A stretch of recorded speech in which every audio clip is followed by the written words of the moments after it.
Halo semuanya, perkenalkan nama saya Firto Gracia Syotang dari kelas 11-1 SMA Negeri 1 Sebamban. Di video kali ini saya akan menjelaskan tugas kanvas saya yang berjudul Hubungan Perang Salib dengan Kolonialisme dan Imperialisme. Selamat menyaksikan. Pernah nggak sih kita berpikir apa hubungannya perang salib dengan kolonialisme dan imperialisme? Sekilas memang terlihat seperti dua peristiwa yang berbeda. Namun ternyata keduanya saling berkaitan dan menjadi salah satu penyebab bangsa-bangsa Eropa menjelajahi dunia termasuk datangnya ke Indonesia. Yuk kita bahas bersama. Perang Salib adalah serangkaian perang antara umat Kristen dari Eropa dan umat Islam yang berlangsung sekitar tahun 1096 hingga 1291 Masehi. Tujuan utamanya adalah merebut kota Yerusalem yang dianggap sebagai kota suci umat Kristen. Namun, selain faktor agama, perang ini juga dipengaruhi oleh kepentingan politik dan ekonomi, terutama keinginan menguasai jalur perdagangan antara Eropa dan Asia.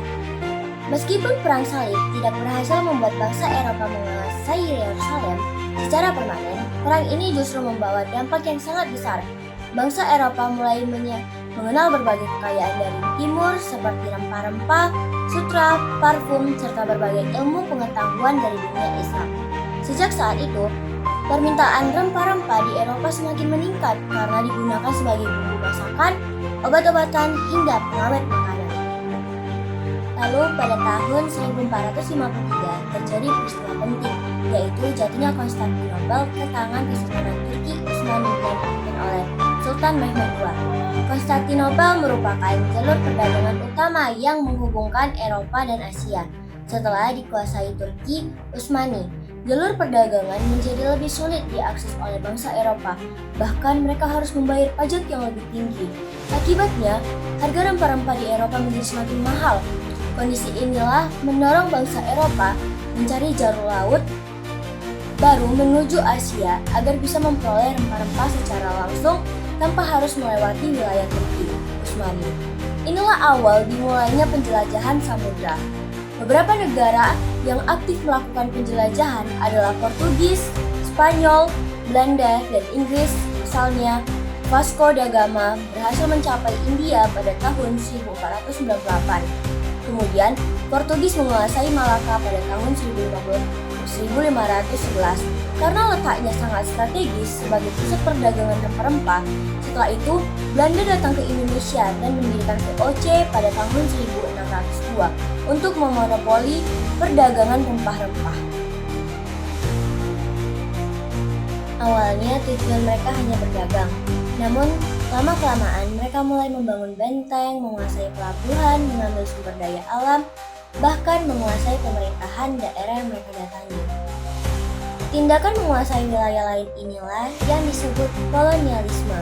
Ketika kekuasaan itu diperluas hingga mengendalikan politik, ekonomi, dan kehidupan masyarakat di wilayah jajahan, hal tersebut disebut imperialisme. Jadi, hubungan antara perang salib dan kolonialisme dan imperialisme dapat dijelaskan melalui alur berikut. Perang salib membuat bangsa Eropa mengenal kekayaan timur. Setelah jalur perdagangan di Turki Utsmani, bangsa Eropa mencari jalur laut baru. Penjelajahan samudra kemudian membawa mereka ke berbagai wilayah di dunia.